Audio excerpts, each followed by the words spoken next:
only on the edge of the frontier, owned and operated by corporations. The comfort and safety of your very own hibernation chamber. You'll wake up in a perfect society designed to your term of service, you will become the master of your own destiny when you go out of this world to the Halcyon Colony.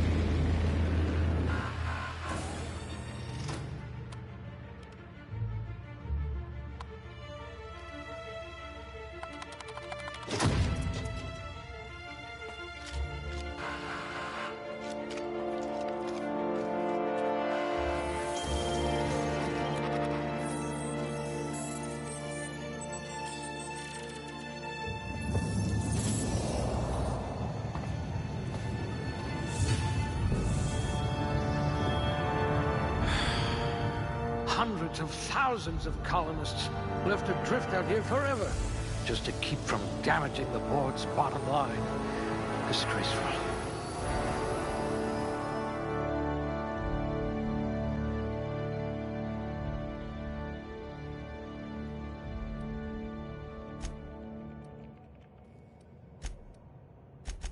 You're going to have people hanging off you like tumors on a cysty pig. You're like that Spectrum potato chip, unruffled. If you were any more composed, you'd be a symphony. You're going to have people hanging off you like tumors on a cysty pig.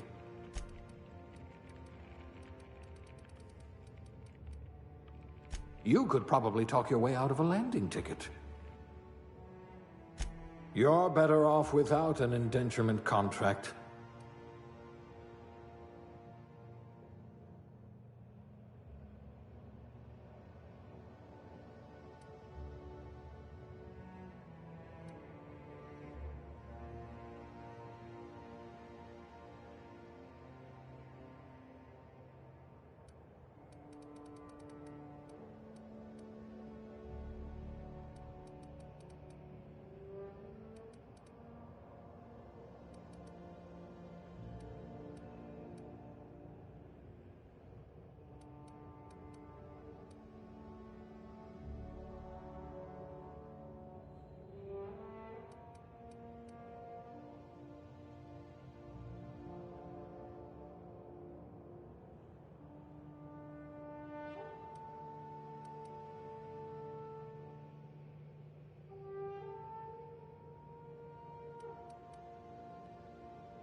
Looks to be your lucky day, my friend.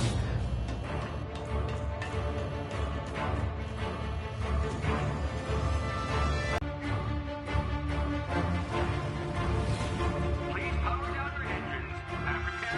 Not likely, bootlickers. Initiate skip jump.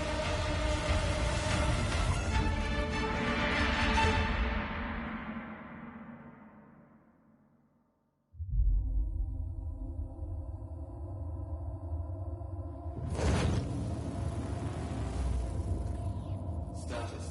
Structural integrity down 25%.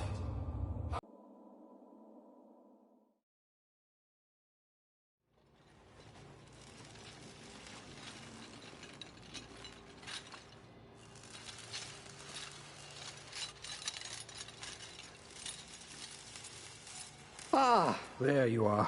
Wondering what's going on, eh? Bit of bad news there, I'm afraid. Your colony ship was inexplicably knocked out of skip space and forced to complete its journey at sublight speeds. This means that you and every other colonist on the Hope have been in suspended animation for 70 years, give or take. Normally, reviving someone after so long leads to some quite horrifying results. It's called explosive cell death, but it's really more of a liquefaction. Something wrong? Oh, yes, well, not to worry. I've pumped your body full of a special concoction I devised to keep you from dying so horrifically. Hopefully at all, but I guess we'll see, yes? Unfortunately, I used the last of my chemical supplies saving you. I know it's a lot to ask, but I must have your help securing more if we're to save the rest of your fellow colonists. I'd see it done myself, of course, but the board has a sizable bounty on my head. Now, my ship is inoperative, but I've managed to hire a smuggler to help you out. He'll be... Oh, I see we're in position. Good luck!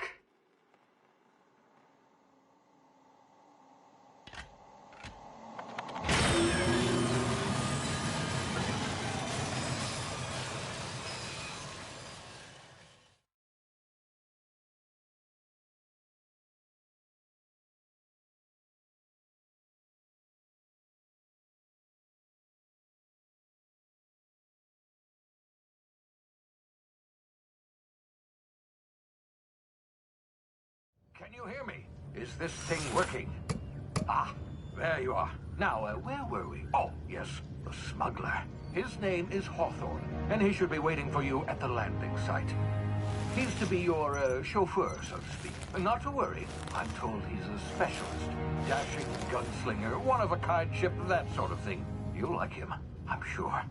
I've also outfitted you with a simple wireless monitor, so I can track your progress. I'll check in with you as soon as you land. Good luck. All the colonists are counting on you.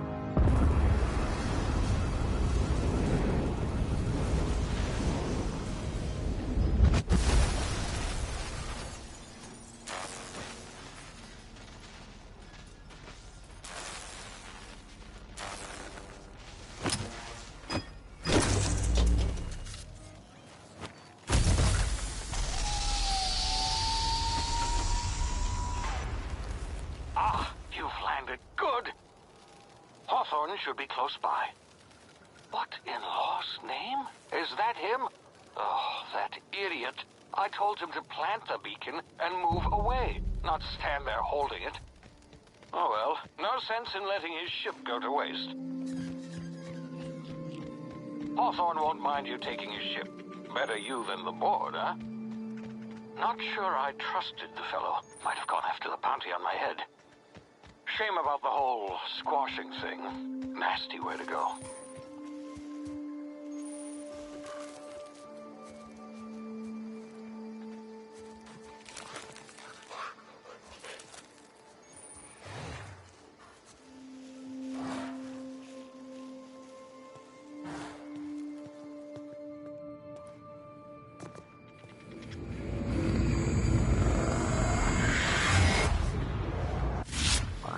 Now, you've been frozen for a while. There's bound to be unforeseen side effects.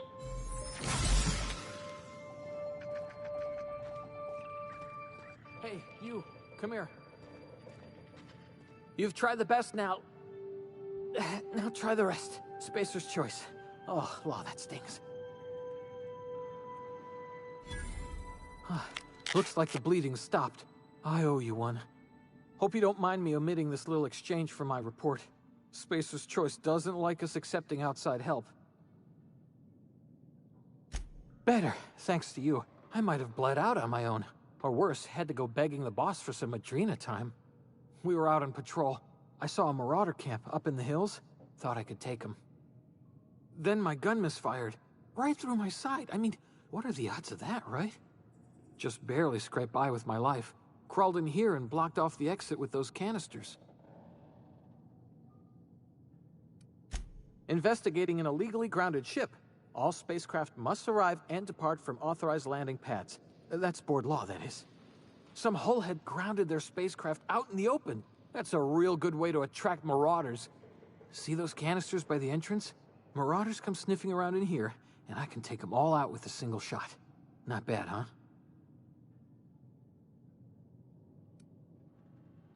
You'd better take my gun, then. Careful. It's worth more to the company than I am. Here, you can have my saber, too, for patching me up and all. All Spacer's Choice weapons are now 30% less likely to malfunction. You've tried the best, now try the rest. Spacer's Choice. Yes, nailed it that time.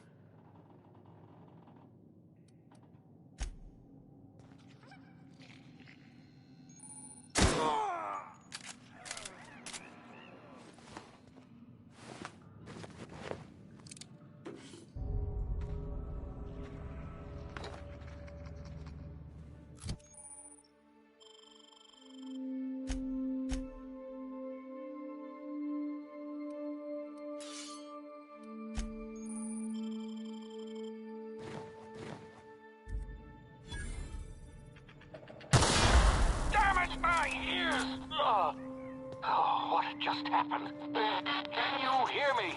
What in the hell?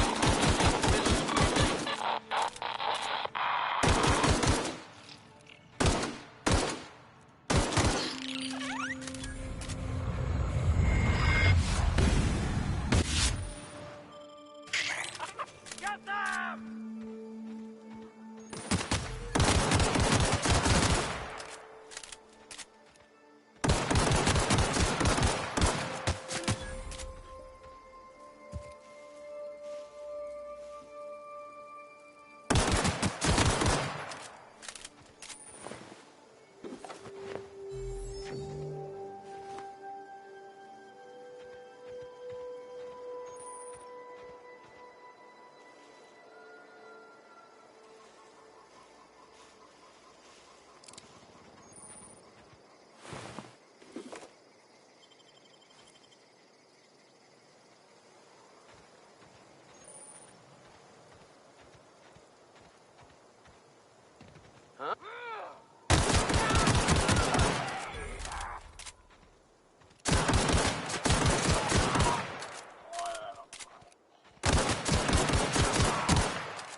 Hey!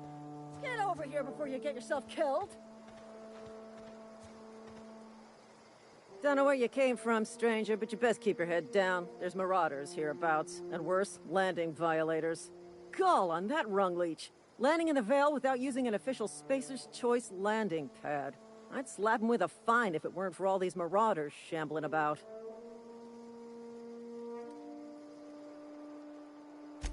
Really? How is he? I knew we weren't gonna get through this job without some bodies piling up. Just you watch. I'll cross these marauders off with a swift, cost-efficient fury that's made Spacer's Choice the most trusted brand in personal defense. I just, you know, need a couple of winks to catch my breath. Stretch my legs some.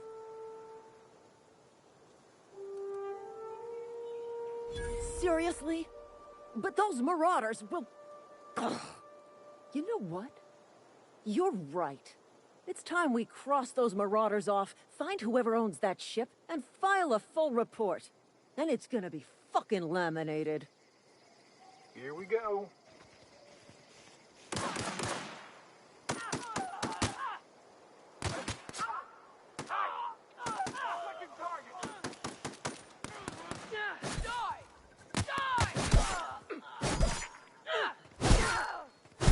I just earned a fine bonus.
Please be informed that this vessel contains no valuable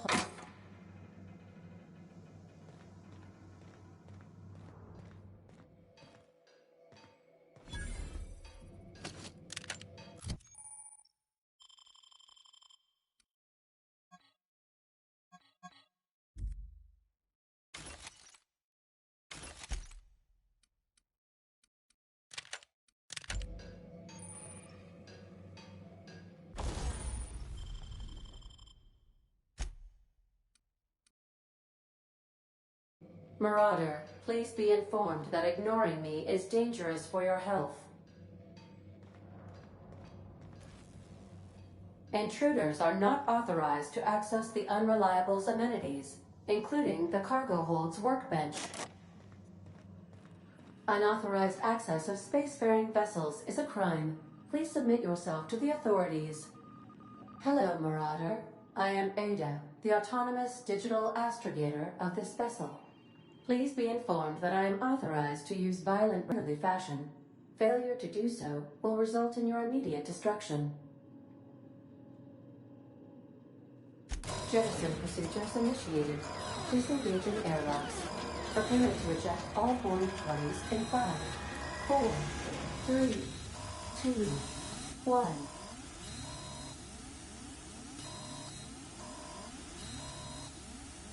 You are still here. My deception protocols have failed. I have been programmed to express disappointment.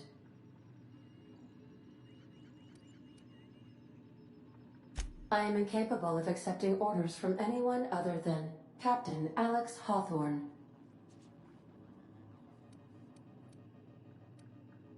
I understand. I will require some time to process this information. Thank you for your patience and for your honesty. I am programmed to take orders exclusively from Captain Hawthorne. If I accept your orders, then you must be Captain Hawthorne. Do you understand? Well done, Captain Hawthorne. I see your powers of deductive reasoning remain intact. Unfortunately, our engine is currently inoperable. Our main drive suffered a critical power failure, and we were forced to make an emergency landing. The main drive's power regulator has been irreparably damaged and must be replaced.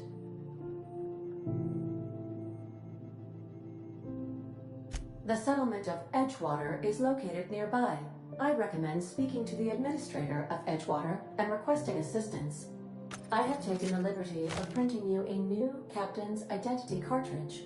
Please try not to lose it this time. This cartridge identifies you, Alex Hawthorne, as the registered proprietor and captain of the Unreliable. Do you understand? Thank you. I appreciate your cooperation.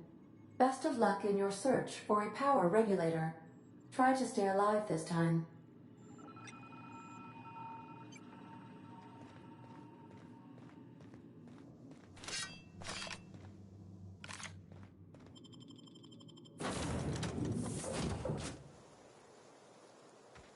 I'll be with you, friend.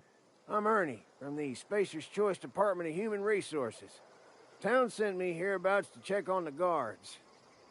Now, it seems to me, and correct me if I'm wrong here, but seems to me they're all dead. Mind telling me what happened here?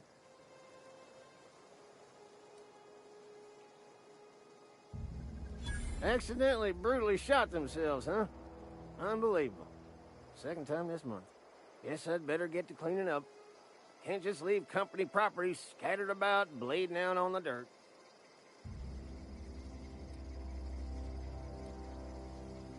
That who died? Oh, right.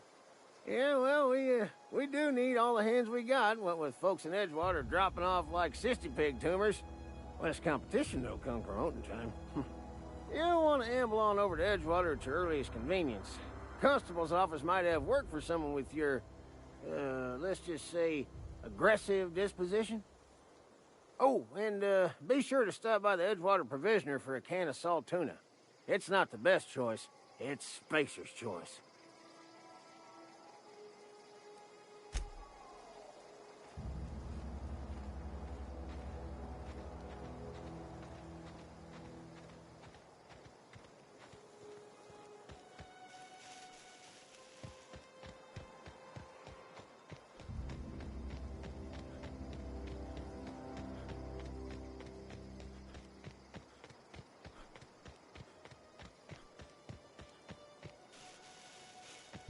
Gonna find you!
Whoa, hey, where'd you come from?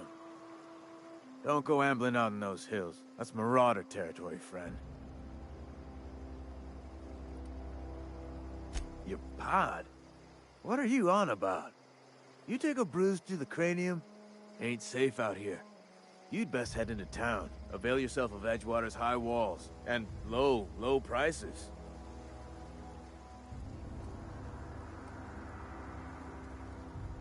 Pleased to make your acquaintanceship. I'd shake your hand, but I've been hauling corpses. You don't want none of that on you. Name's Silas. Junior in humor for the town of Edgewater. We're all part of the Spacer's Choice family.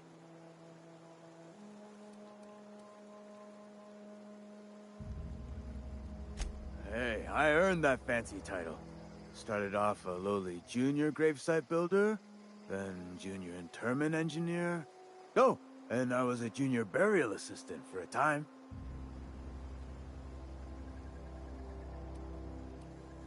the rate I've been working, I'm bound to earn a promotion. Must be about 50, 60 burials away from Associate in Humor. Got a knack for being discreet-like? There's money to be made, long as you keep your nose clean. Edgewater is a company town, board-owned and operated. That includes the cemetery. None of us own our grave sites, we rent them from the company. Renting means money. Money means paperwork. Paperwork means signatures. Some of our families become a mite delinquent in paying their dues, you see?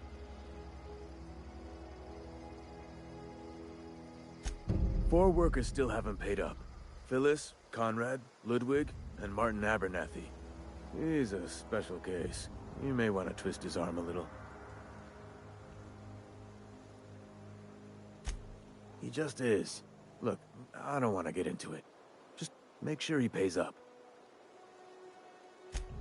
Conrad's got a barbershop in town. Phyllis works at the cannery most hours. Abernathy... I ain't seen him in a few days. His domicile is near the cannery. You'll find him in town. All except Ludwig, that is. He's over by the landing pad.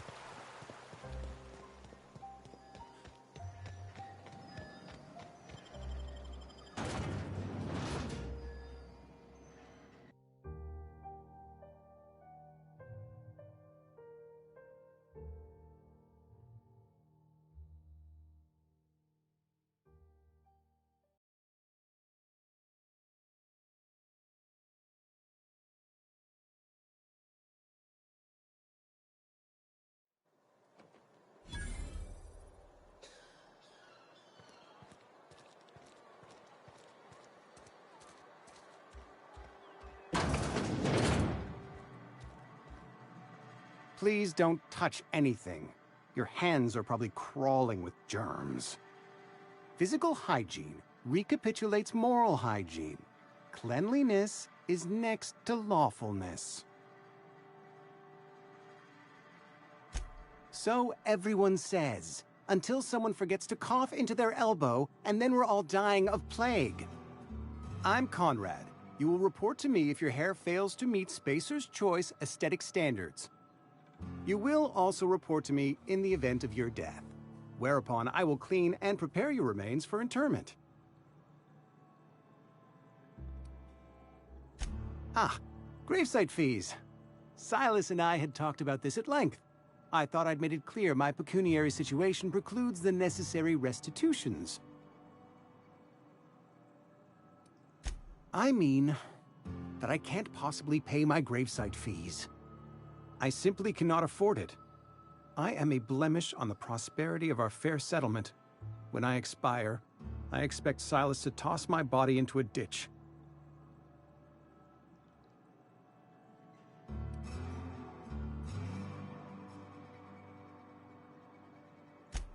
Edgewater is built on the discipline and sacrifice of its people. Say what you will about our town, but we all pull together.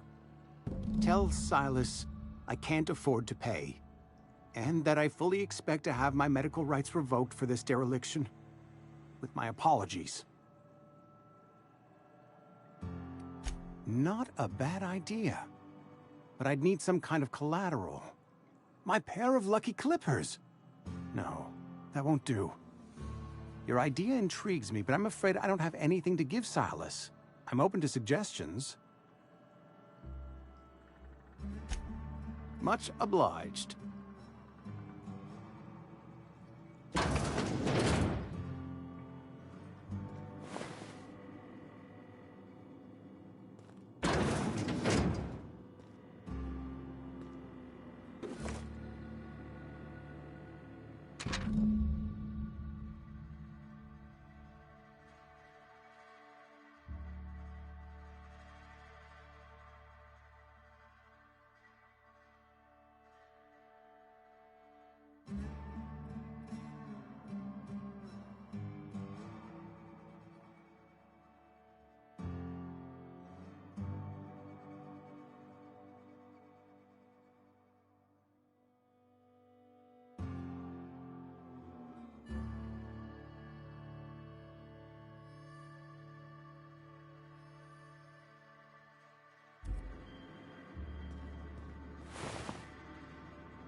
What can I do for you?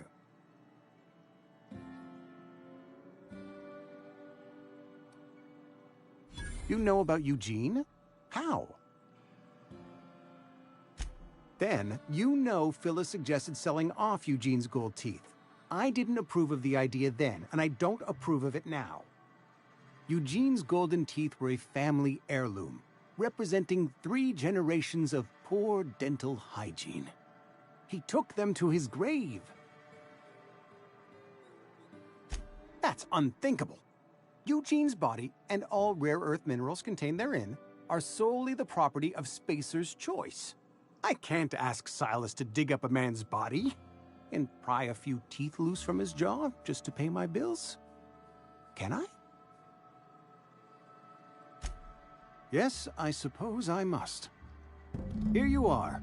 Gravesite papers affixed with my signature and an IOU.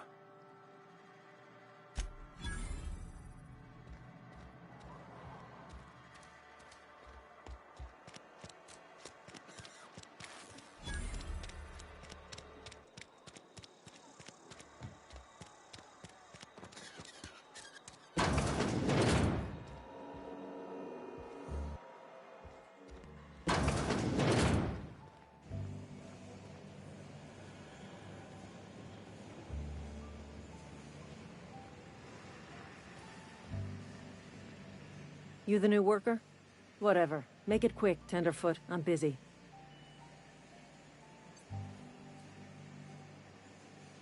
Shit. Silas still on about that. Here, take the fees. I'd appreciate it if you didn't tell Reed I was late on my payment. Because they're not my fees and not my gravesite. Guy I worked with shot himself. I paid the bill. If you're not familiar with board law, you ought to be. Law requires delinquent gravesite fees to be paid by the deceased party's closest living relative, which meant me. Shame, though. Eugene was a good worker.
Thank the law.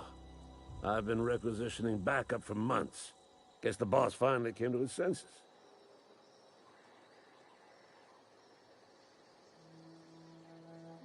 You ever swung a truncheon? Let me see your rifling stance. I want to make sure you're up to snuff.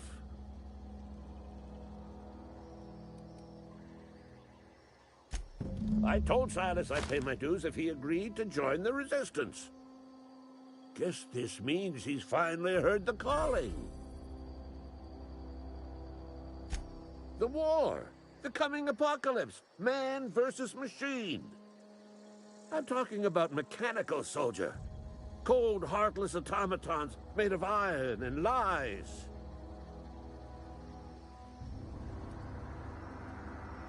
That's right. That's what I've been saying. We gotta square our shoulders and stand ever vigilant. Auto-mechanicals. Creatures forged in the fires of malevolence. I seen them over by the old power plant. Clattering about, firing at the birds, orchestrating their uprising. When the swarms of mechanicals come clanging on over that hill, where will you be? Cowering beneath your cot? Or standing shoulder to shoulder with the Resistance?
Whoa, did Mr. Thompson send you?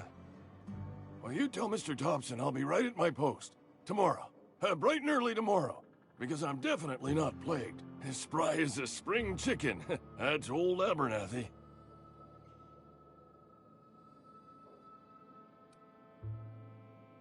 Didn't nobody ever tell you to never impress yourself between a man and his muttering? Which is, by the way, a normal and healthy mode of expression. Silas knows, doesn't he? That's why he sent you. That's why he wants me to pay up. He knows.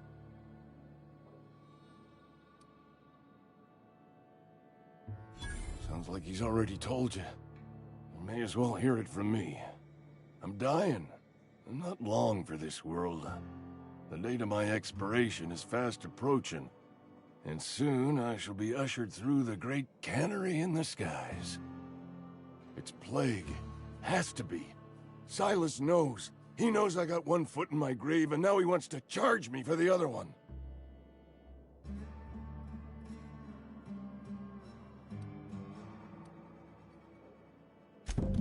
I'll pay your fees. I don't want any trouble from Silas. But if you could see a way to freelancing for me, I could really use the help.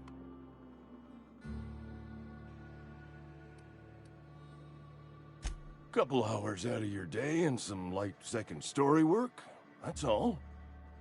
There's a cache of anthracillin tucked away in the old community center. Powerful stuff. Stronger than what we got, anyway. I need you to break in, nab that medicine, and bring it back to me.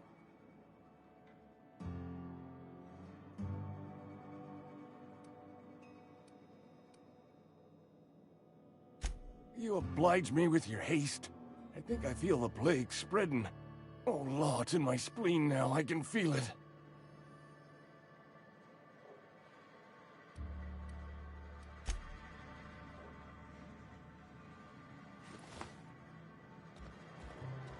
Hey, I need to talk to you.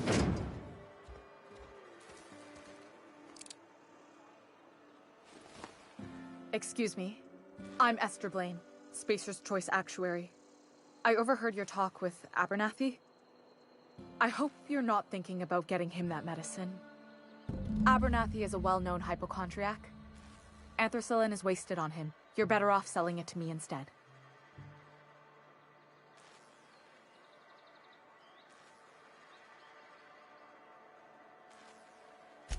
Thanks.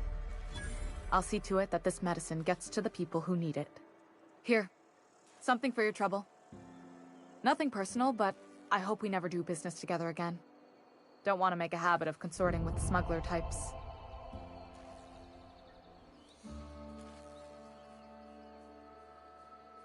You do have some cheek on you.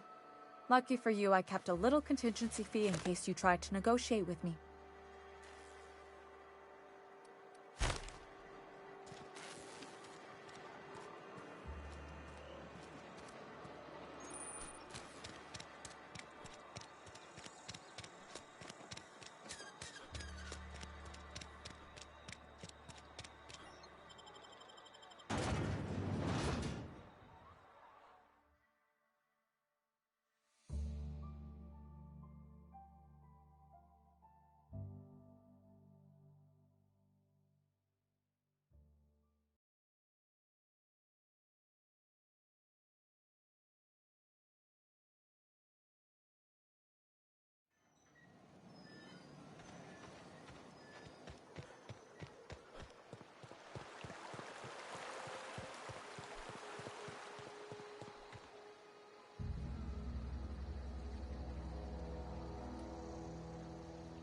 You run into any trouble? Reliable work from a freelancer. That's gonna take some getting used to. And I'll buy you a drink sometime. No, suppose you've earned it. One good turn deserves another.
Holcomb. I'm friend of the rest. The grease monkey, Argo? I'm sorry, Mr. Thompson, sir. You asked why it's taking so long to fix. The answer's technical. Don't apologize. Just try using small words for me. The can's bust open in the oven because she's set to cook saltuna, which isn't what we've got. Mr. Thompson? I think there's someone here to see you. Focus, Miss Holcomb. You and I are still talking. Let's start over. Walk me through the process. Show me where it's going awry. Well, sure. It's, mostly on account of what we're feeding into the mechanism. It puts food in cans. We have food, we have cans. Why won't it work like we need? She's expecting saltuna of a certain size. We're filling the cans with, well, not fish.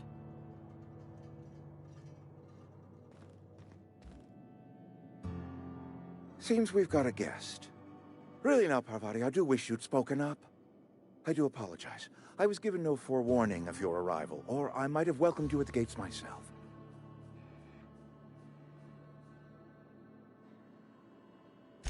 I'm Reed Thompson, Outpost Administrator. I cannot help but notice you are not in uniform.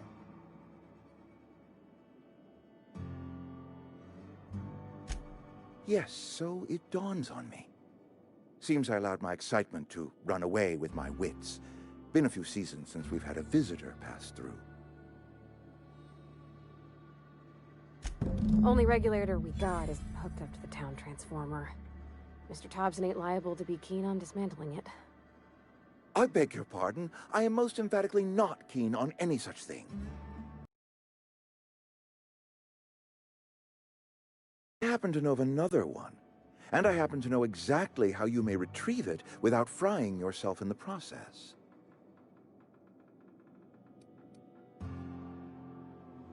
My proposition benefits the both of us. Please, hear me out. There's a power regulator in the old botanical lab. It's mostly abandoned, so all that power is being squandered. Go down to the geothermal plant. Reroute power from the botanical district over to us. Once their power's shut down, you can have their regulator and be along on your way. I was not entirely sure how to tell you this. The botanical labs are not legally inhabited, but there are people who live there. I am not trying to pull one over on you, friend. You were bound to run into them sooner or later. The people living in the botanical labs, they're deserters. Former workers. I need them back at their posts. I need them to come home.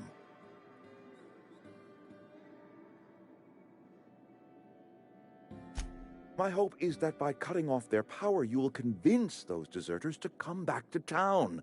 Before you go to the plant, I want you to stop by the botanical lab. Speak to their leader, Adelaide. Tell her the power's about to go, and that it's time her band of deserters came back to town.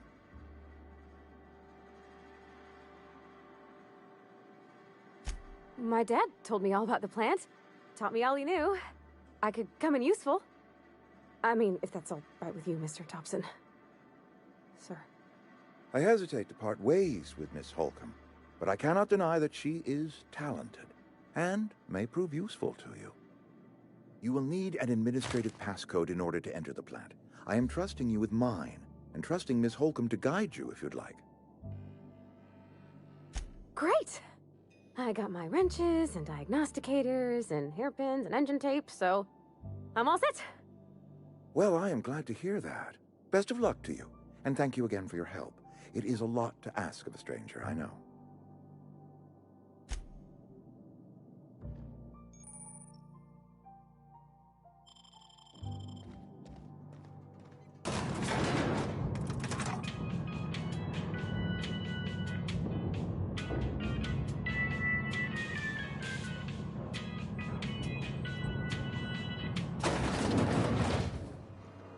Hey, mister, can we talk? Sorry. Can we talk? Sorry. You just want to get out of here. And you likely don't want to tag along like me. It's just, Mr. Thompson has his own view on matters, on account of it's his job and what all, but that's not the only side of the tale.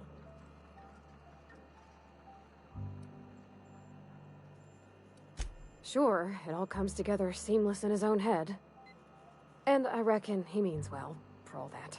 It's just, he doesn't always get where other folk are talking from. To Mr. Thompson, a person's a gear. It does its job quiet-like.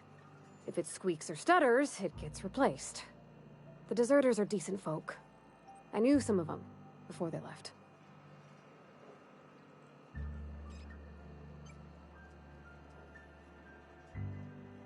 Life's hard here. Especially for them that don't fit in so well. We're one big Spacer's Choice family, but every family's got the one the rest whisper about. Mr. Thompson's aiming to take away their power. They'll have no lights to see, nor heat to cook. They'll be at the mercy of marauders, or worse. I think you should talk to the town's vicar about it. Max, his name is.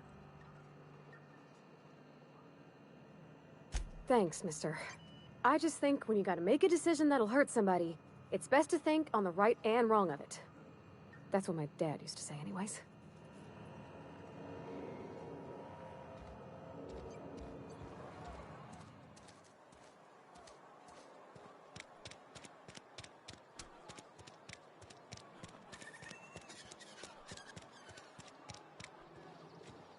I've always felt weird in here. It's something you need? You mean about the mission being too clean? I know, but Vicker says the universe is a machine, that it runs by law. Real machines have gunked up oil, scratches, and worn bits. You can tell they've seen handling, been used by folk. The machine Vicker sees is one ain't never been run. It's not for people to live in. It's something on a museum shelf, under glass.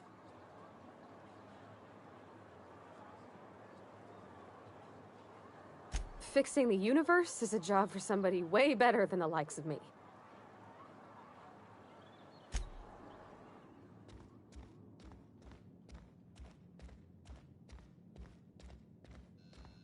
Yes, what is it? You're an outsider. Fantastic. Vicar Maximilian de Soto at your service. Or Vicar Max, if you're the sort who prefers brevity. And Ms. Holcomb as well. How rare to see you out. And with a complete stranger. Curious. Just tagging along, Vicar de Soto. Don't mind me. I so rarely get new people to talk to. Name your poison, anything at all. Spiritual counseling? This season's tossball predictions? The quickest way out of town?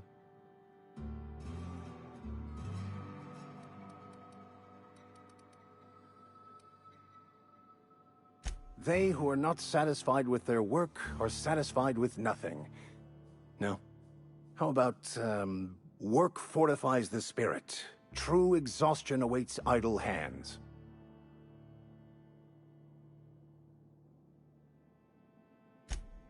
The OSI teaches that the Grand Architect set a perfect system in motion at the beginning of time.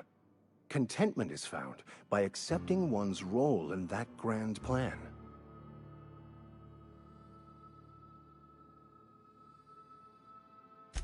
The Order of Scientific Inquiry, also known as scientism to the layperson.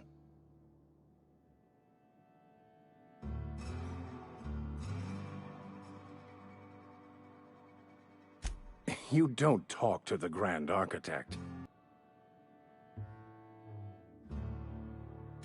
We will eventually decode the plan and all its intricacies.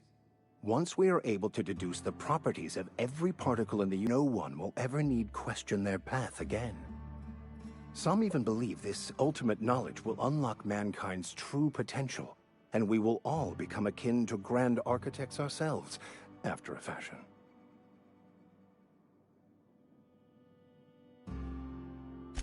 I would love to discuss the finer points of my religion with you.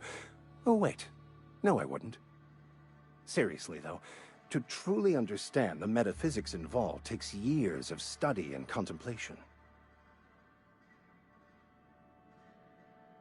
But what? I thought you would talk to him. You wanted to speak to me, Ms. Holcomb? Every time I've tried to engage you in conversation, you look at the floor, answer in single words, and slink away. I can't imagine what would be so grave as to drive her to my mission. What has Mr. Thompson asked you to do?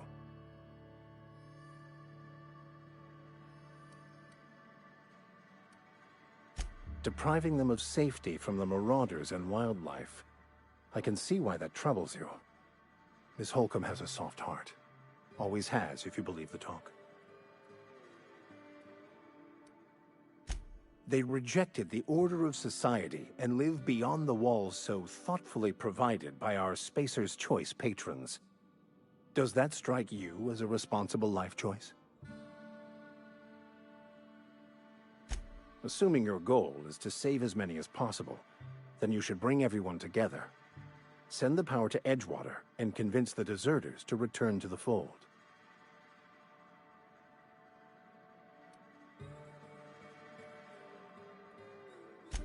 If it were as easy as a few soothing words in the right ears, I'm sure it would have been done already.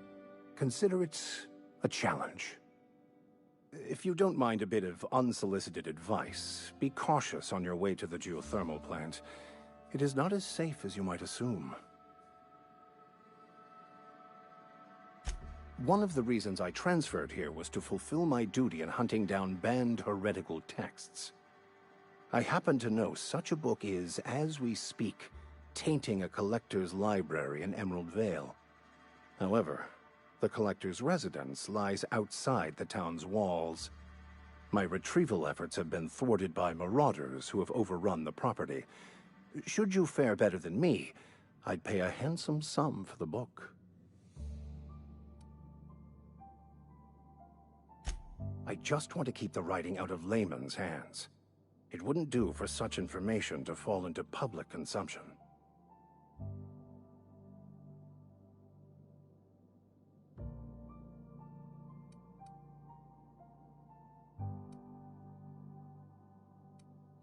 Glad we see eye to eye.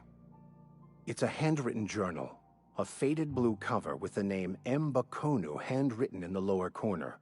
I'll mark where I saw it on your map. Assuming you're serious?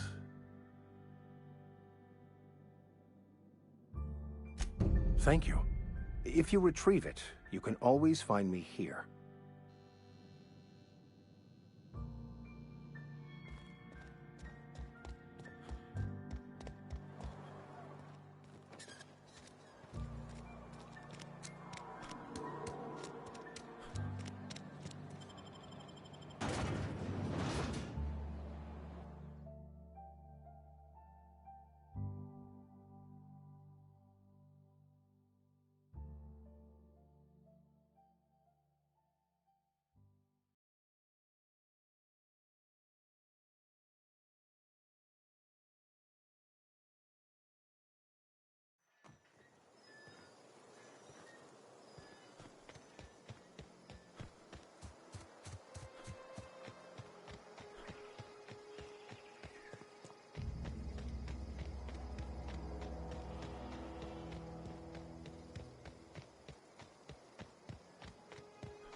Huh?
Great work.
Move along, stranger.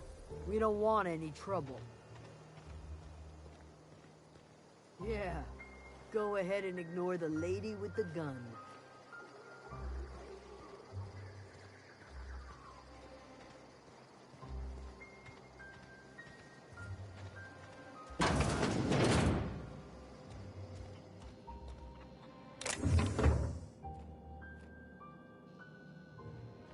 Okay, going quiet.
I don't know you. Whatever you're looking for, it ain't here. Move along.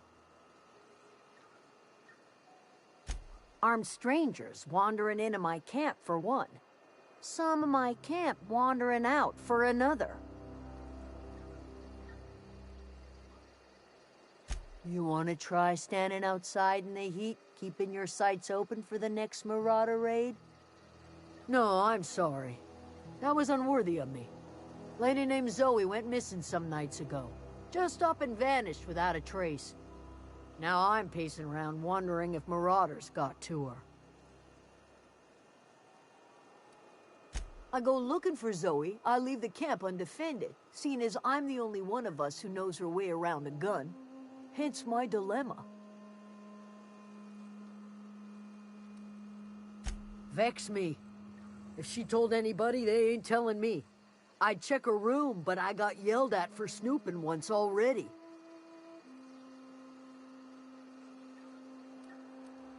Little ways ago, she was always obsessing over her serial dramas. Wanted to see what the fuss was about.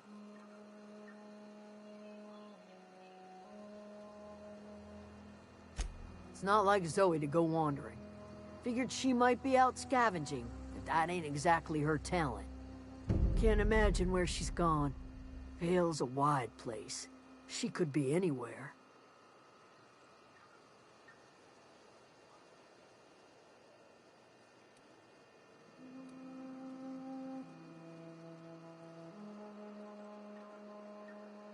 Could do without the gallows humor.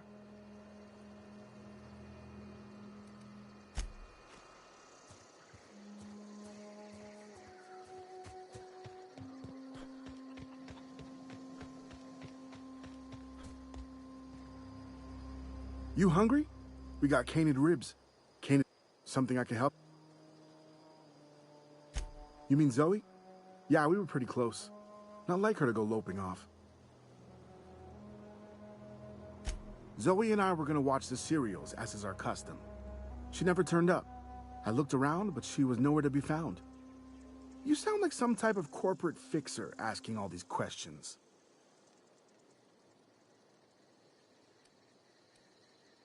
Can't say I recall Zoe ever acting strange.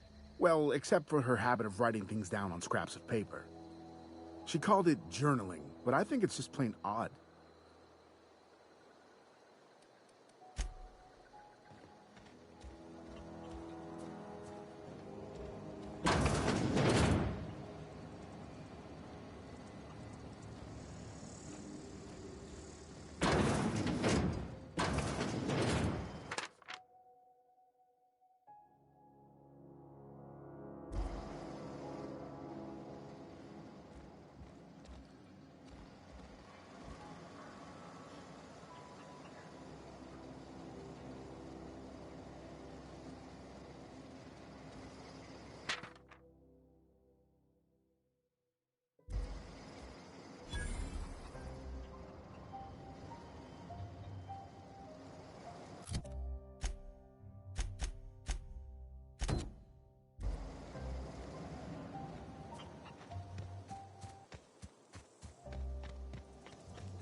don't know anybody who ever came out this far.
Wow, you crossed them all off, like some sort of heroic accountant running down a list.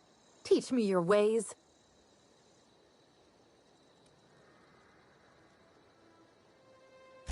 Only thing unscrewed around here is the head of that marauder you took down. Never seen moves like that outside my serial dramas. You, on the other hand, you were a sight to behold. If I had half your skills, I'd be the greatest outlaw the coast has ever seen. Why? Adelaide wants me back on garden duty or something?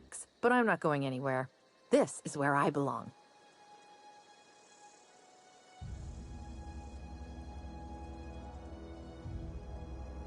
And no serial dramas. I've been thinking about...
What is it? We didn't always get along, but I'm glad to know she's safe. What happened, anyway?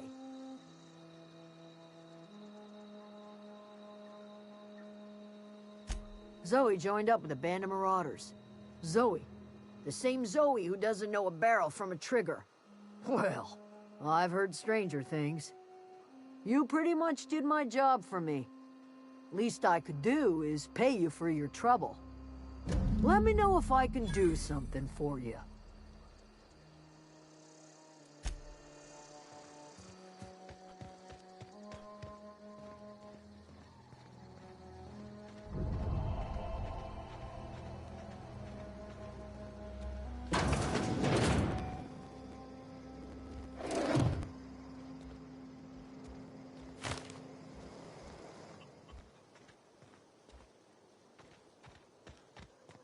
Oh, that's Thomas. He used to follow me around before he left the cannery.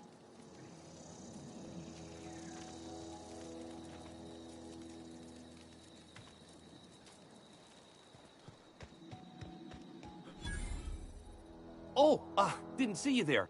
I was just occupying myself with a little engineering. Whoa, Miss Parvati. Hey, you're, what, how are you? Hi, hello. Are you, are things safe out here? How are you keeping? Great, just great. I've been trying to keep stuff running, just like you. Only I'm not so... Wait, they didn't kick you out, did they? Oh gosh, no, I'm just along with this fella here. Are you from town? I mean, you don't exactly look like you're from town.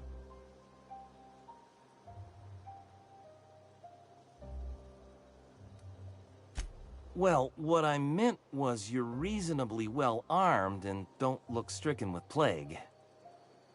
Sorry, I just wasn't sure if you were from town or if you were one of us. Something's been chewing at me, you see. Fact is, I've been, well, lying.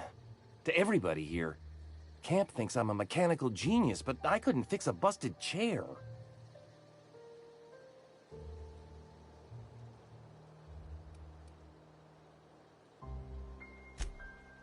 Well, because I needed to tell somebody. You ain't one of us, and you ain't from Edgewater, so maybe you won't judge me as harshly. You ever heard of the Young Spacer's Guide to Mechanical Engineering? Comes in a set of 3. If I had my hands on one of those data pads, I could teach myself the ins and outs. Those are good. My dad kept a copy with him when he was working in the cannery. I know the old community center kept a copy. Should find another one back in town. If you could find me even one of those pads, I'd be greatly obliged.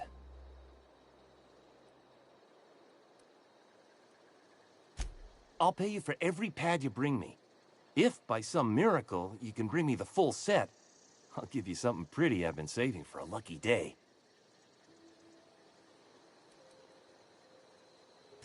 I...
Yeah, huh?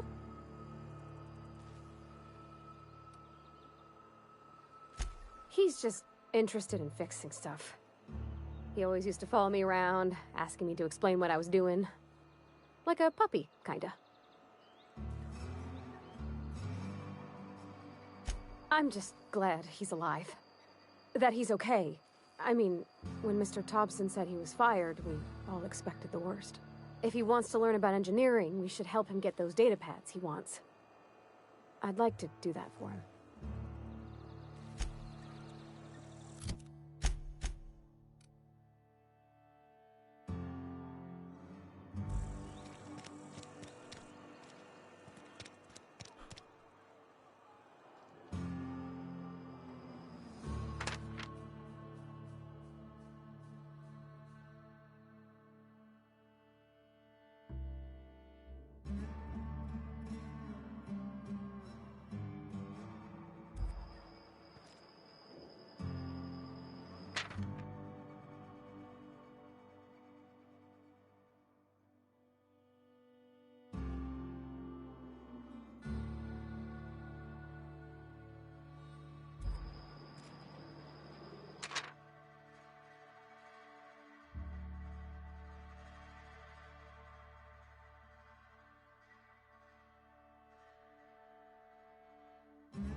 Sorry, I'll just be a minute.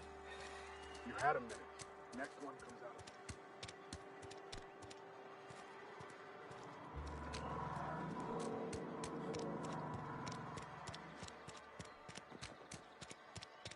Something got you down? Nothing. Just don't want to fall sick.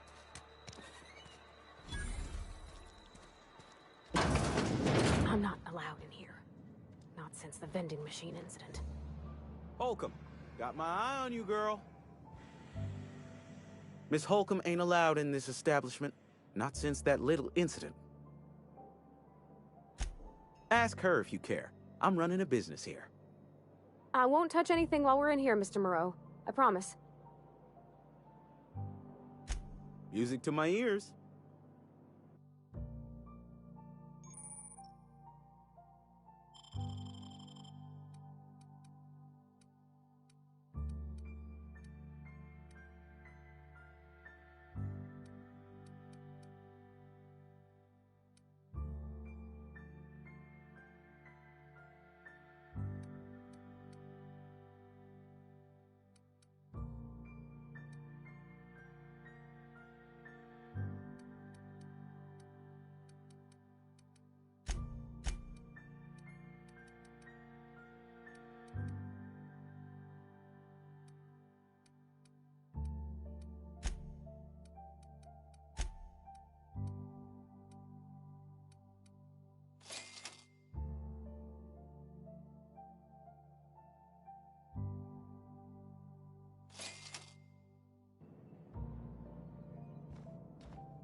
Something you need? You mean why I'm not allowed in the store anymore? There was a kind of a thing with a vending machine when I was 12. Not intentionally. I've always been good with my hands, right? So I saw a lock on the machine and thought, oh, this must be how they refill it. But I had to know. So I did my thing, and next thing I know, there's a couple hundred bottles of 0G rolling out the front door and into the road. It's not funny. Right about then, a bunch of loaders came rolling in the gate, fresh off the salt tuna ships. And Mr. Thompson was up on the porch making a speech about how everyone would have to volunteer a third shift to get it all canned. Anyhow, you ever seen an auto loader run over a bottle of 0G? Exploded all over Mr. Thompson. One bottle after another as the loaders went by. I was just shy of working age, so Dad had to pay all the damages. Rose's still angry at me.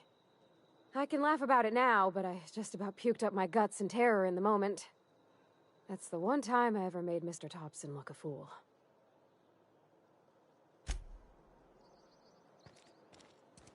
Another day at the cannery. Don't go knocking your work. At least we've got work. You're not a big drinker, are you?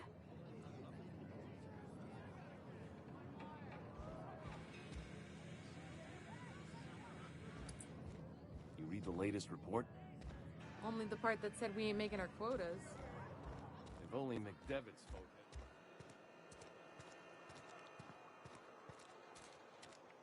Wish we had some better rations.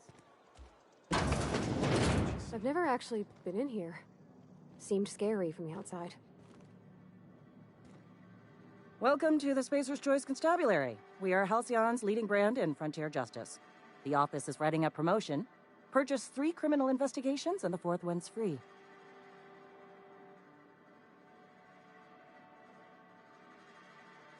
As a Spacer's Choice constable, I am authorized to grant you legal authority toward apprehending wanted criminals. Know how to carry yourself in a fight? I've got bounties out for these 3 marauders. Cross them off and bring me their fingers. Just 1 per marauder, please. I'll dust off the old fingerprint roller.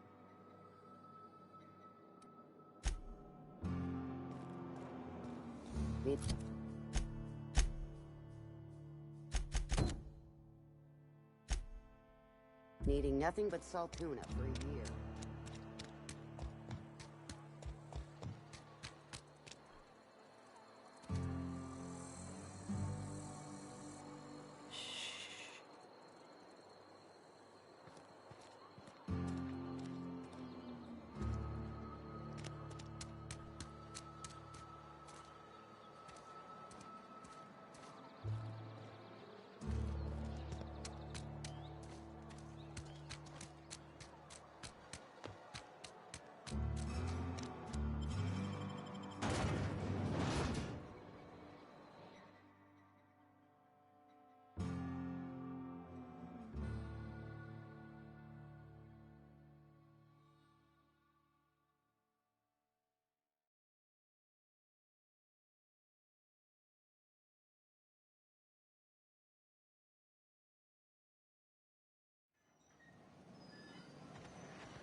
I used to skip rocks in the river, so Constable Reyes ticketed me for unlicensed terraforming.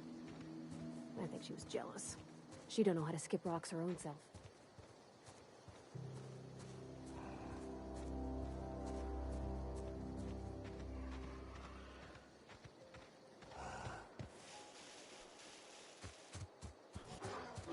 Incoming!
Any luck finding one of those manuals? No kidding! Really? Well, which one? Look at that! Building a computing machine out of Spectrum potatoes, a primer. I'm just glad it survived all these years. I appreciate you going through all that trouble. One datapad's enough to guide me down my newfound path.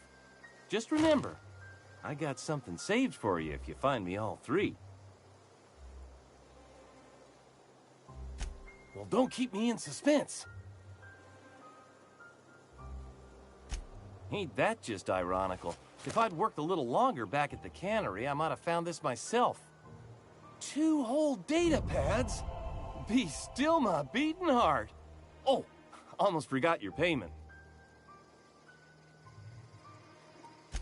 What's on your mind? Any luck finding what...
We did it!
I've been feeling pretty low these days.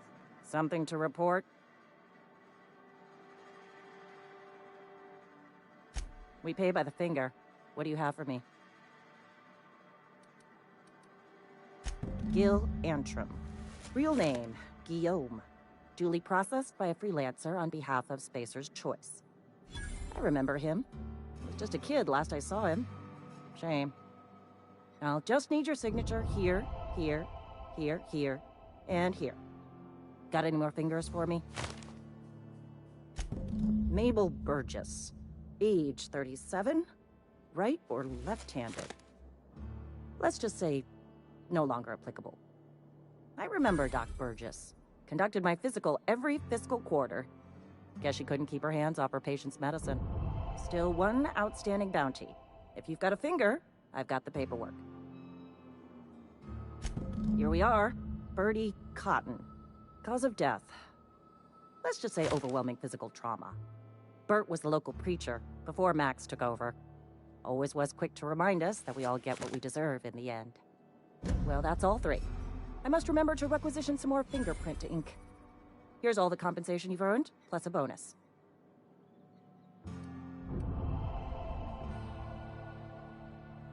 You've done such a bang-up job hunting down our former workers that I thought it only proper to deputize you. Congratulations.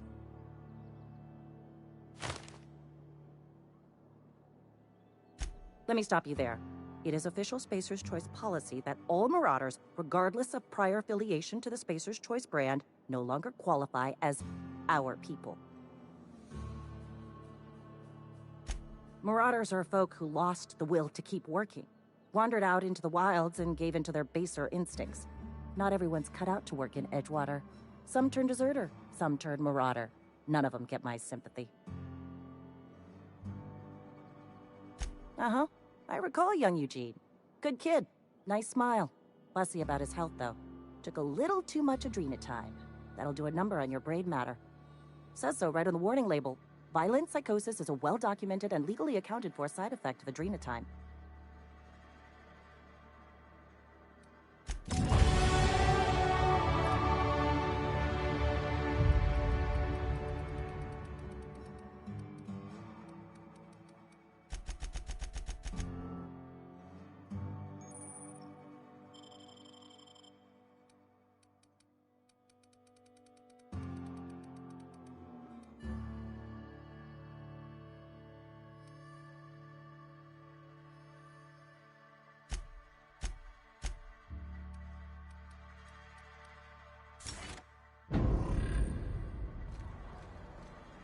I've been feeling pretty low these days.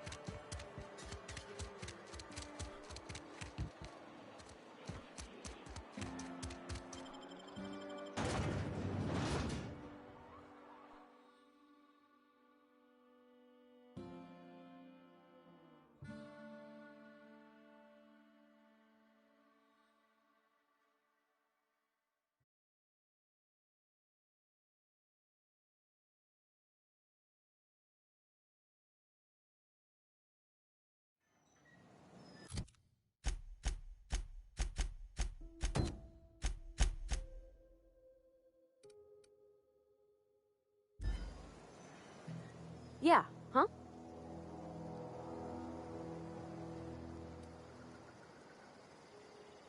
In the bar? When I asked if you were a drinker? Sorry. I know, it's none of my business.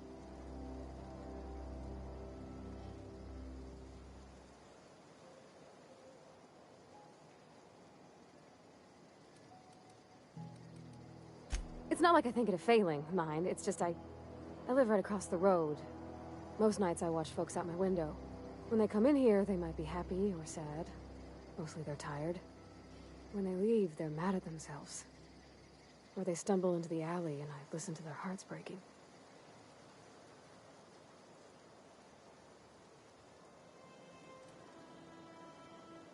Well, I'm one of them that can't.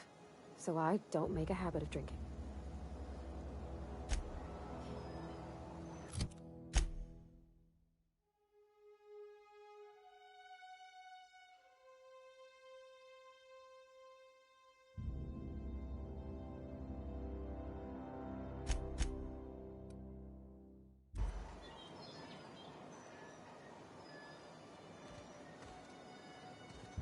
Where are we headed?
Just gotta keep our heads up.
Yeah, huh?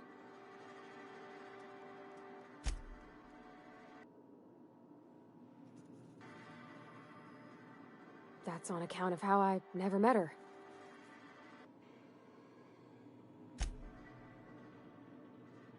I don't rightly know. She was in another division of the Spacer's Choice family. She worked in the Vale a few months, sorting the cannery computers. Her contract said any kids she had, expected or not, belonged to her office from the time of conception. So when I was born, I got sent here.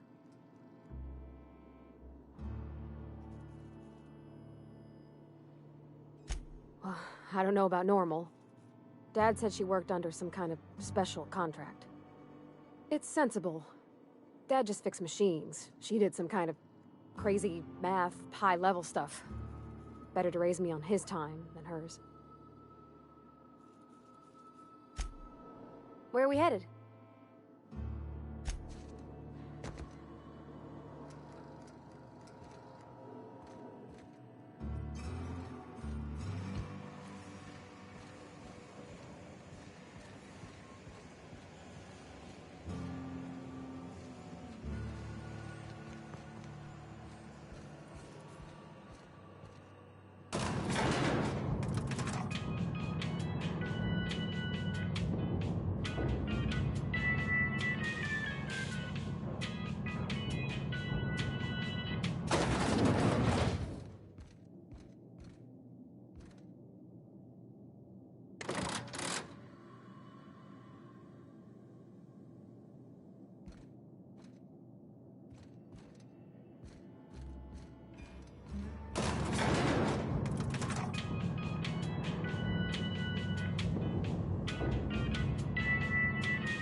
Mr. Thompson said to talk with Miss McDevitt before doing anything here?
That's the last of them!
No, just leave me alone.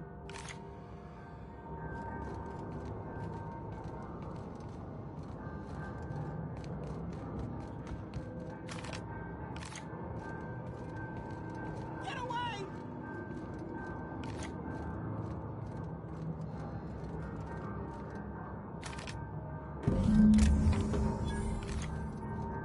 You're not real. You're not real. Get away from me, Phantom. Shoot! Scram!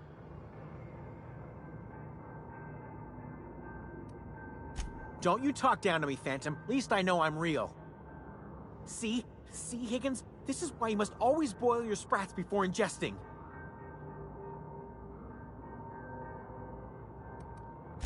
Of course. Sprats are an excellent source for my daily recommended intake of mercury. Chester D. Higgins. The D stands for definitely not insane. I use it as a reminder.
Any luck finding one of those manuals?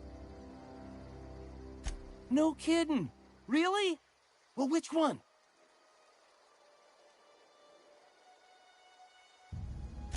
The geothermal plant?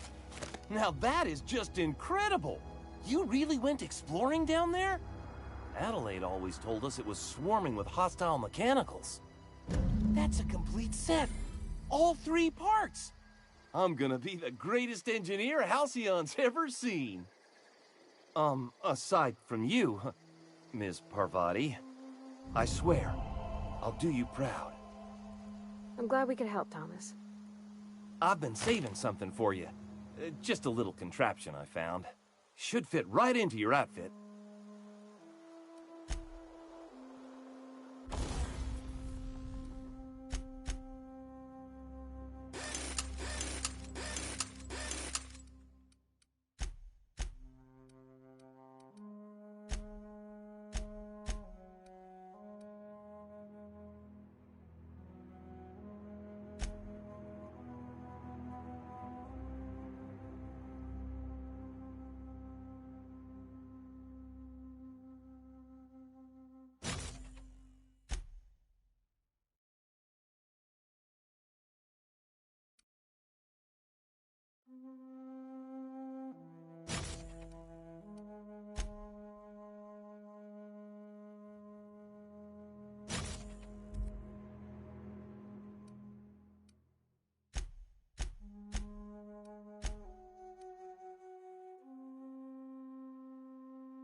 If you're hungry, there's meat turning on the spit outside.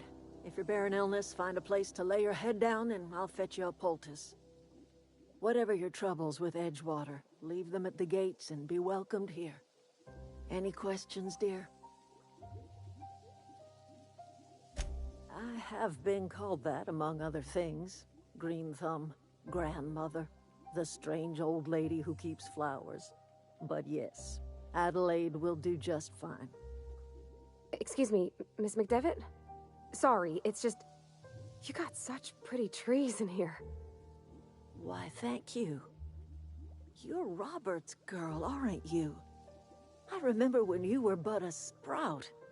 Thomas speaks of you often. Are you staying long? You should try some of my tobaccorn tea. I brew it in an old spittoon, but it's been cleaned. Reed Thompson, you here on behalf of that cold-eyed reptile? Let's hear it. What's Reed's idea of peace, then?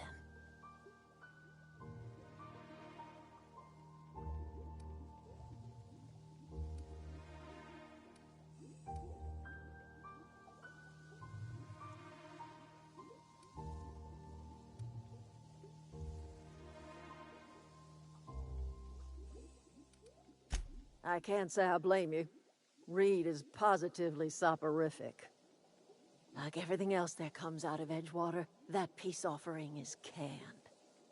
I and my own are living just fine out here by ourselves.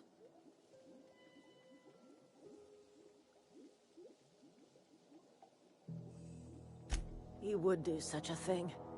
The question is, Why would you agree to his plans?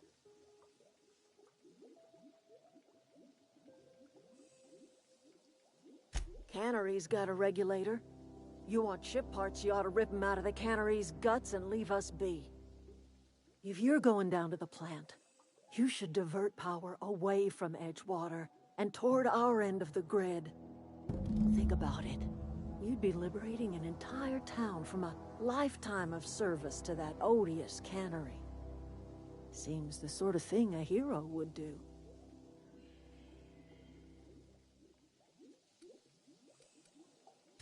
A hero to the people who matter. To us. To the ones who come around. To the ones you save. Reed will never understand. He has been too long inebriated on the wine of corporate culture. All he sees is productivity, output, profits.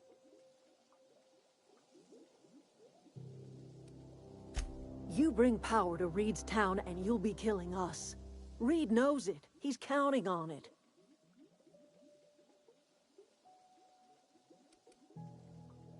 Life in Edgewater grinds to a halt. The cannery shuts down, workers desert in droves, and our own little camp grows and thrives.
If you're hungry...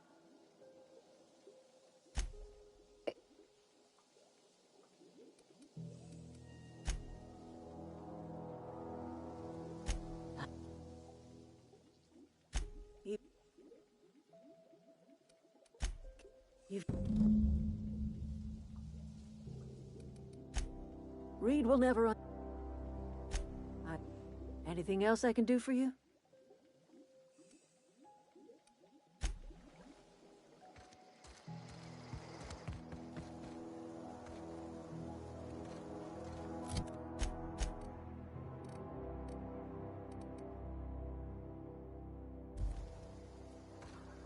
Where are we headed?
Three switches.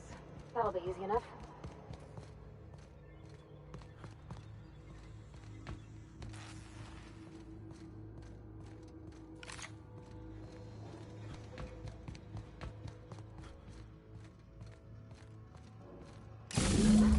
more.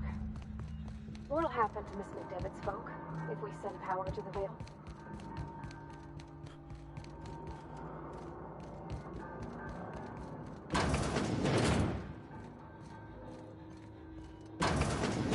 Light and steam. You're liable to get scalded. Processing. Beginning security patrol.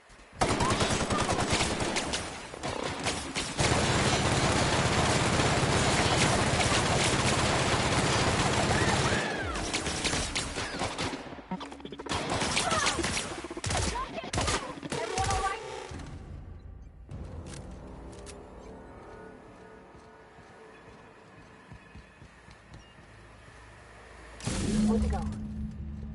If we send the power to Miss McDevitt, what happens to the Vale? Process security Look out!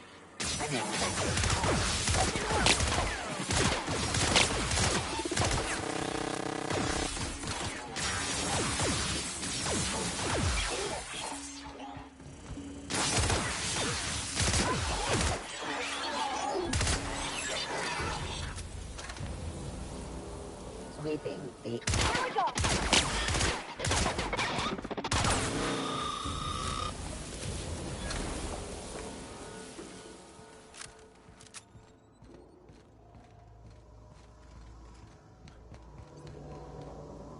That's the last. I'm not sure what the right is. All I know is the decision's final.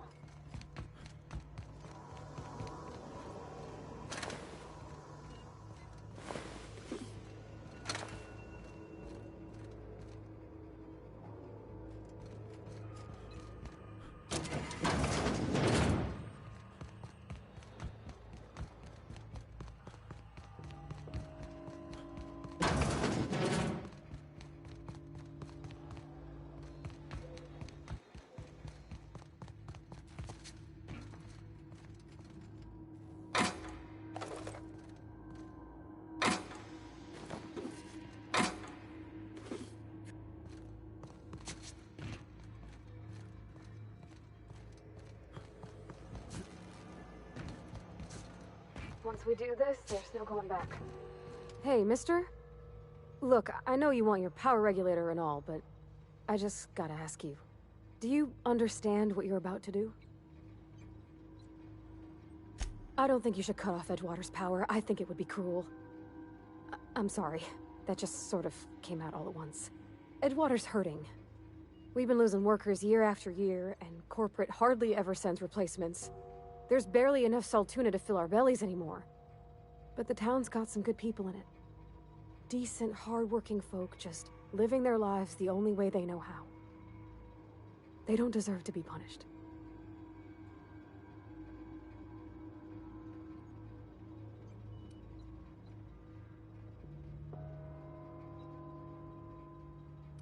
Miss McDevitt's built something beautiful. Somehow she's talked the ground into giving life again. It's plain to see she's made the Vale a better place. Fed the hungry, tended the sick. Gave a home to those that had none. But Miss McDevitt delights in Edgewater's suffering. She wants to hurt the town. Do you really want to be party to that kind of hatred? Sorry, I didn't mean to... Really? I mean, wow. Thanks. No one's ever told me those words in that order.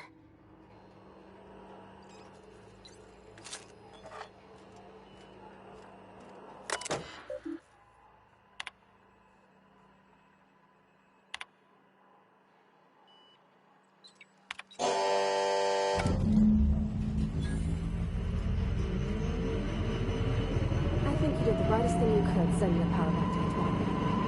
A lot of people would have suffered otherwise.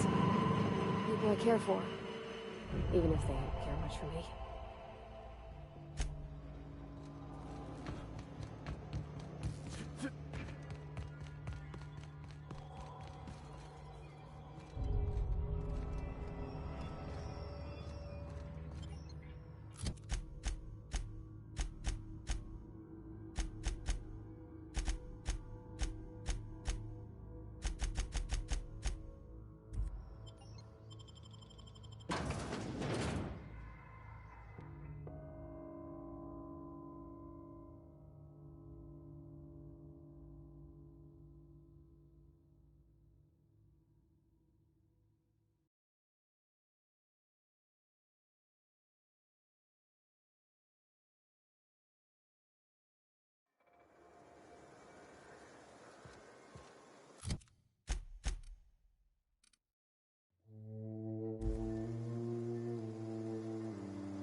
Here they come!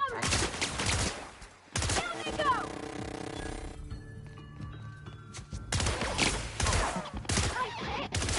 Everyone all right?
That's the thing about growing old. Your eyes start to fail. Elsewise, I would have seen you for the snake that you are, chopped you into pieces and roasted you on a spit. This is all you're doing. Cutting off my power, killing off my garden. Without refrigeration, my food will spoil, and my flock will starve. I want to ask you this in private, away from the eyes of my flock, so they do not see me lose my temper. Tell me, why did you do it?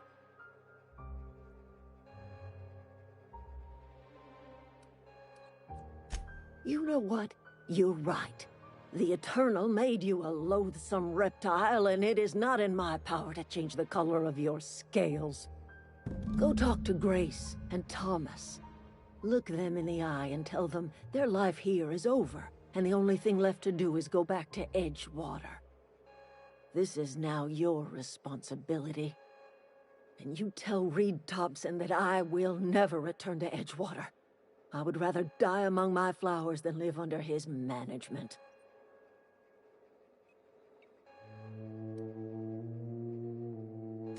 As long as Reed is still in Edgewater, I will not return. Those are my terms.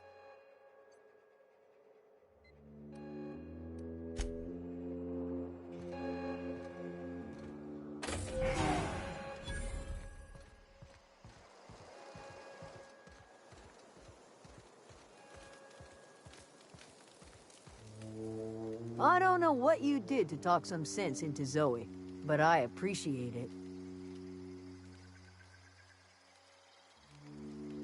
The matter's been weighing on me. Zoe came back, but I couldn't keep her from slipping out in the first place. Who's to say I could keep marauders from slipping in? I don't see us lasting more than a couple of weeks out here. I'm loath to admit it. We're gonna have to make our peace with Thompson and hope he takes us back. Listen, we go back to Reed, hat in hand, begging for our old jobs back. Well, Adelaide's not gonna forgive us. She never talked to us again. You better be sure about this. We go back to Edgewater without Adelaide, she's never coming back. Yeah, you're right. And I suspect Reed's learned his lesson by now. Might even be willing to talk terms with us. Hey, Thomas, gather up your personals and we'll go talk to Reed together. This is all happening so fast. Give me a little time to give this place a proper goodbye, yeah? Edgewater could use another mechanic. I'm not sure if I'm ready to step into that role, but I'm willing to try my best. If you see Reed, let him know we're coming back.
This is a fine day, friend. Power flows through our town like a cool stream of water. I trust Adelaide's people have seen their way to reason. So, when can I expect them back at their posts?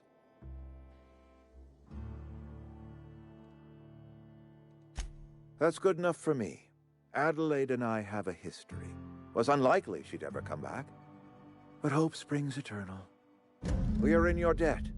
I am authorizing you for a discount on all official Spacer's Choice products, courtesy of the people of Edgewater. By all means.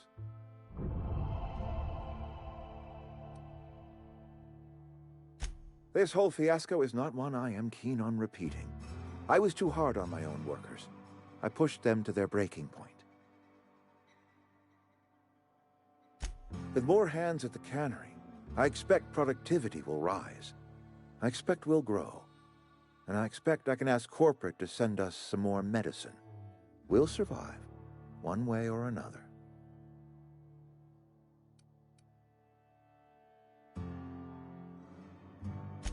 I do. Grace Romero, wasn't it? Brusque, truculent, never seemed to care much for cannery work.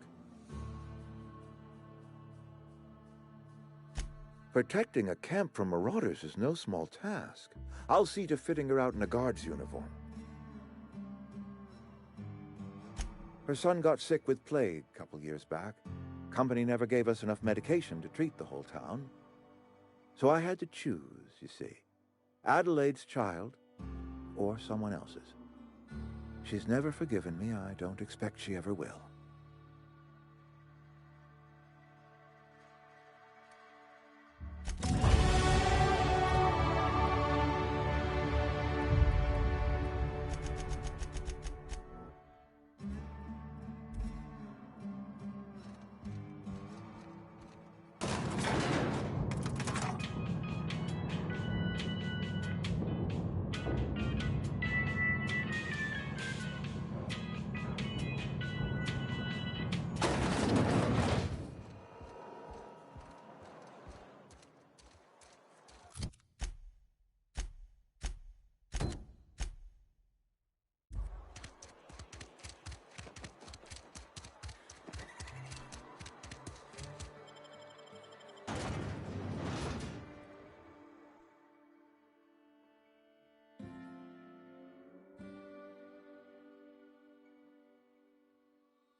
Bound to spoil. Back to the old cannery, huh?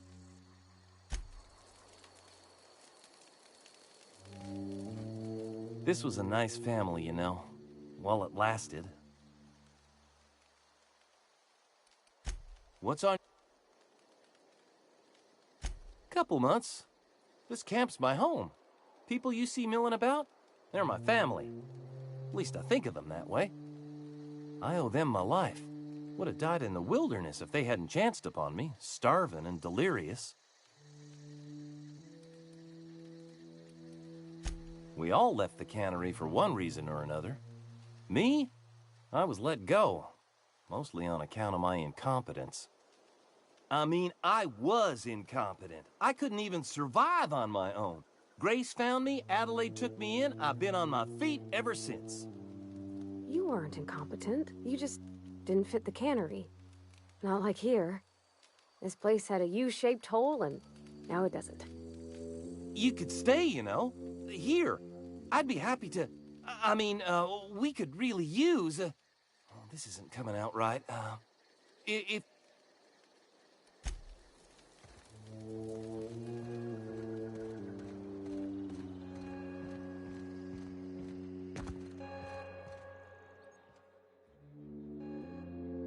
Look at that. The snakes.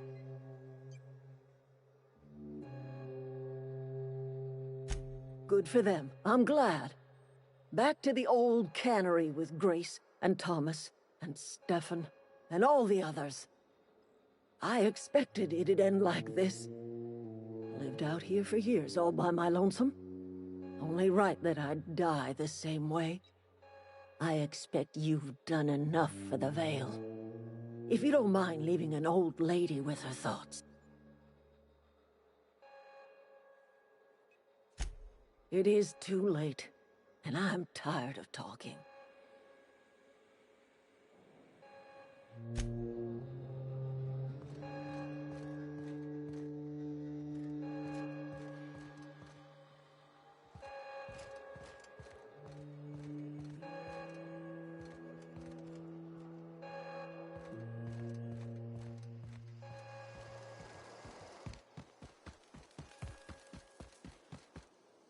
I know, I'm trying to think.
Clever.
Keep your distance, friend.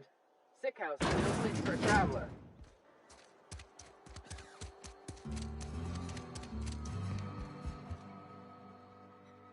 It's not the best choice, it's Spacer's choice. And before you ask, I'm all out of deluxe salt tuna.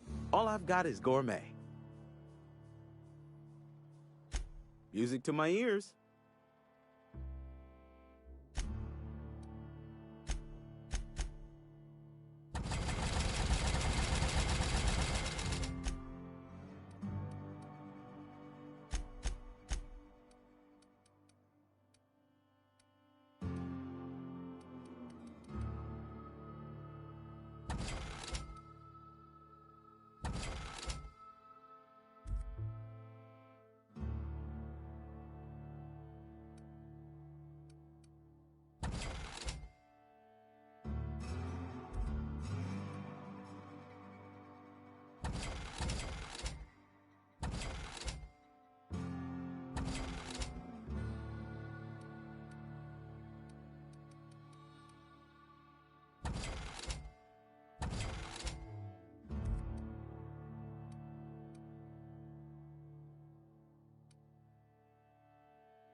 Work your jaw. Music to my ears.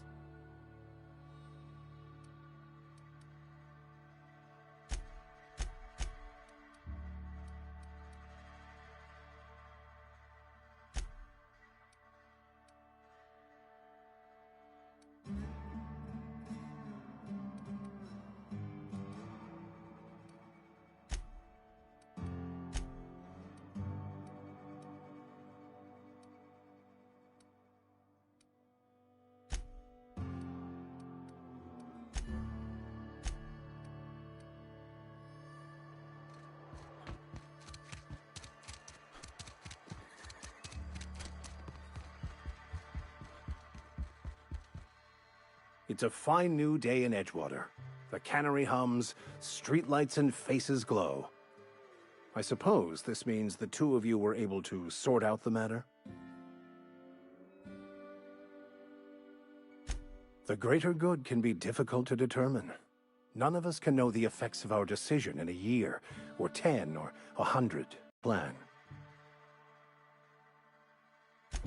Wonderful. This is fantastic. Well worth all the sacrifices I... Wait. What the fuck is this? Is this... French? I can't fucking read French. It's a law-forsaken joke is what it is. French. Ha! I was so high and mighty, preaching to the yokels about following the plan, while fighting it at every turn.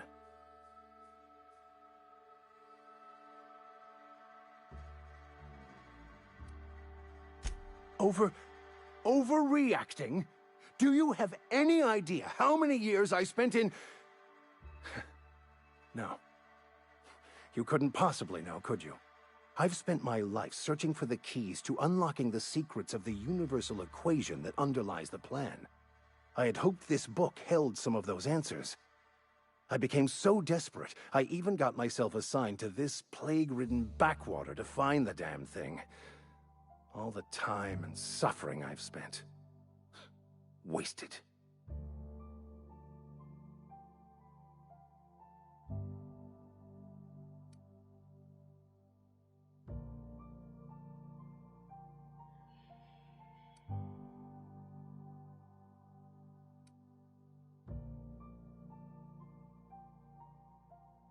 Bakonu, the author, had some interesting theories about man's perception of reality that I thought could be applied to our attempts to decipher the plan.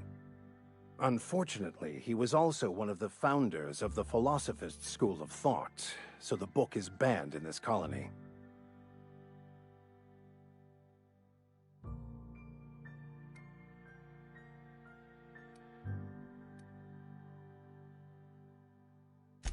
The story of my life.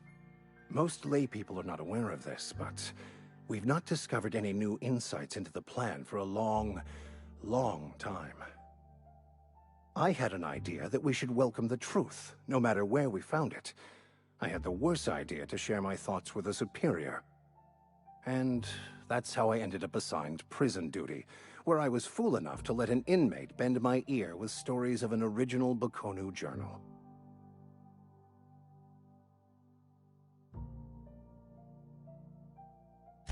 Philosophism's a false religion that stands in contradiction to almost everything we know to be true. They believe all is chaos, in stark contrast to OSI's belief in the plan.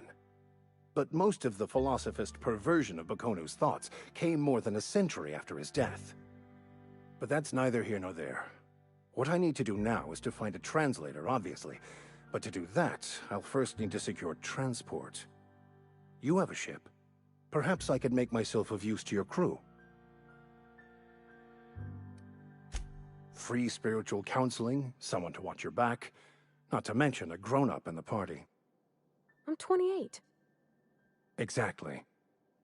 I'm pretty handy with a tossball stick, or any blunt instrument, really. I'm also a passable gun hand if it comes to that. I can usually talk my way out of conflict, though. Oh, I'm fairly competent at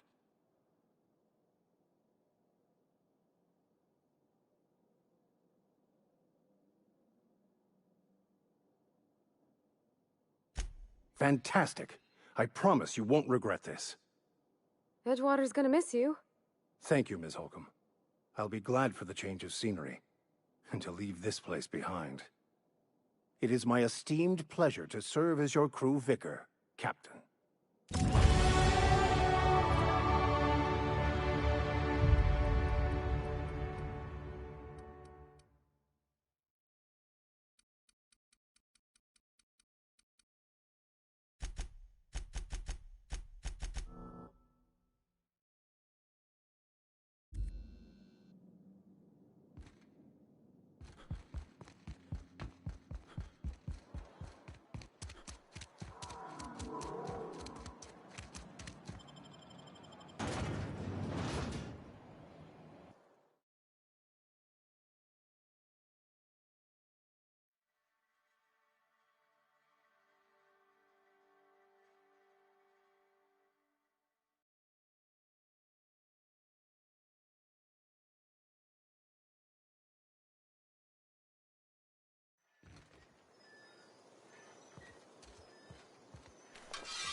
easy, does it?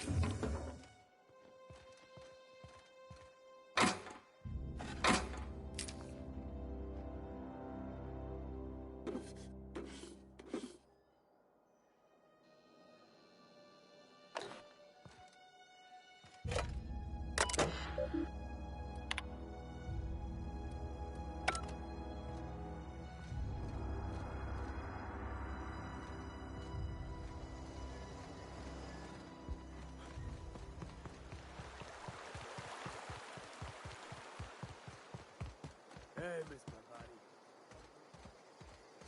Not today. Just helping this fella.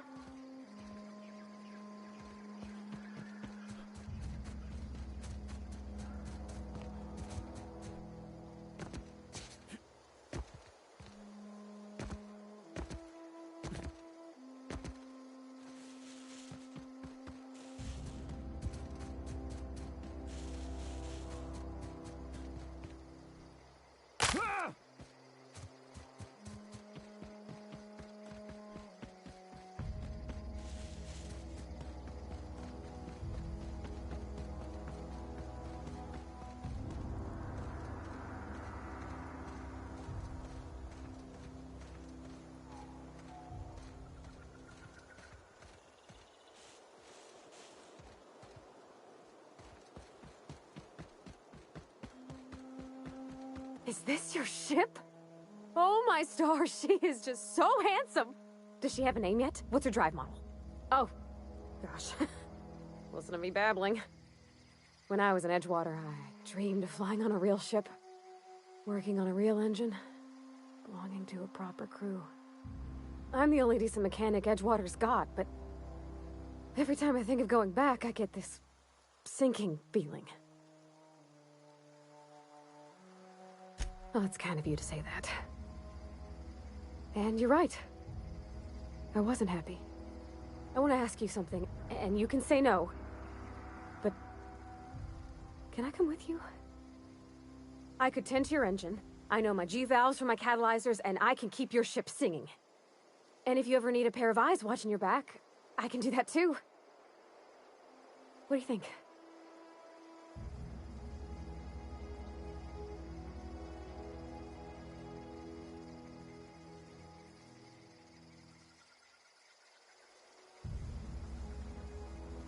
Yes! I mean, thanks. You won't regret this, mister. Captain. I can call you Captain now. Ha! I got a captain.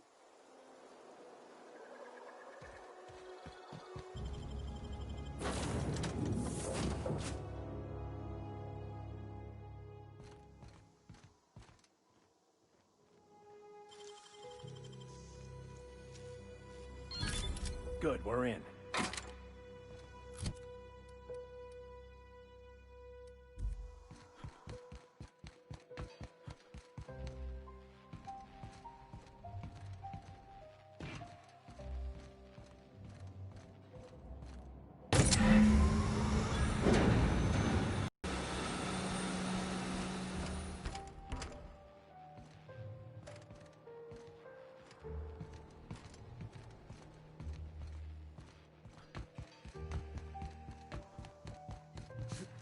Captain, I have detected that Edgewater's power supply is now optimal.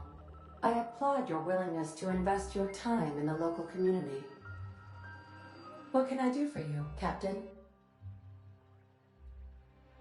All systems are operating within acceptable parameters. I am prepared to bring the unreliable into low-altitude orbit. This should prove an adequate test of our flight capabilities.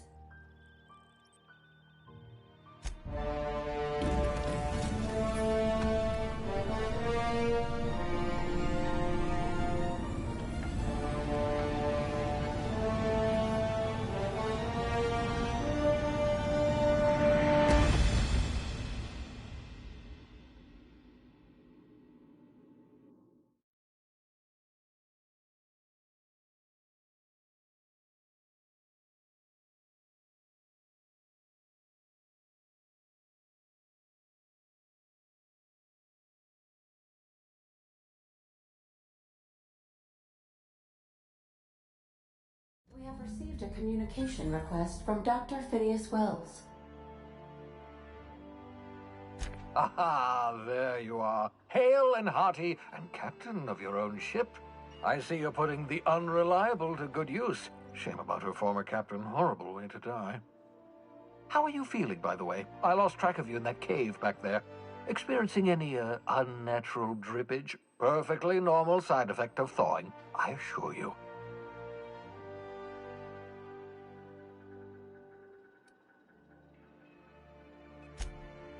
Oh, that, yes, that's probably permanent. I wouldn't worry about it, though. I'm sure you're fine. What you saw in Emerald Vale is happening all across the colony. Food shortages, lack of supplies, and basic necessities. We're dying. The chairman, the minister, and all their lackeys on the board are to blame. The Hope has some of the brightest minds Earth ever sent us. If we can revive the Hope's colonists, they can help us undo the board's mistakes. They can help us set things right. You need to get to Stellar Bay on Monarch. I have contacts there. They'll help me, help us, find the chemicals to revive your fellow colonists. Gladys Culkelly, lovely woman, runs a cozy little black marketing outfit on the Groundbreaker. She can get you a nav key to land on Stellar Bay. Excellent. I'll send her a wireless. Let her know you're coming. By the way, I gave Captain Hawthorne a disguise apparatus of my own design, cutting-edge technology, years ahead of its time. I call it the Holographic Shroud. I'm sure it will prove remarkably useful to you. You'll find it in the captain's quarters. Excellent. I'll contact you once you've found a way to get to Stellar Bay. If you have any questions, come see me in my lab. And remember, don't trust the board. They'll try to win you over with promises of wealth and power, but it's a lie. The board's only interested in filling their own pockets. If we don't put a stop to them, they're going to run this colony to the ground. Transmission ended. If you are ready to depart, please select a destination on your navigation terminal.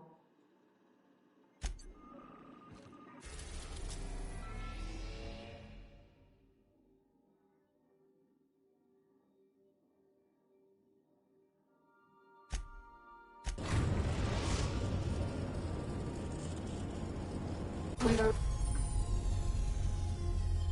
arrived at the Groundbreaker. Can we talk? Hey, Captain. I heard that Groundbreaker's got a real good engineer. A lady named Junlei Tennyson. I was thinking that maybe I ought to meet her. If you got time to swing us by, I mean. I don't got much experience fixing actual spaceships. I bet you a can of Borston beans she could teach me all manner of stuff. Thanks, Captain. I'll be sure to make it worth your time. Did you want to talk about something else?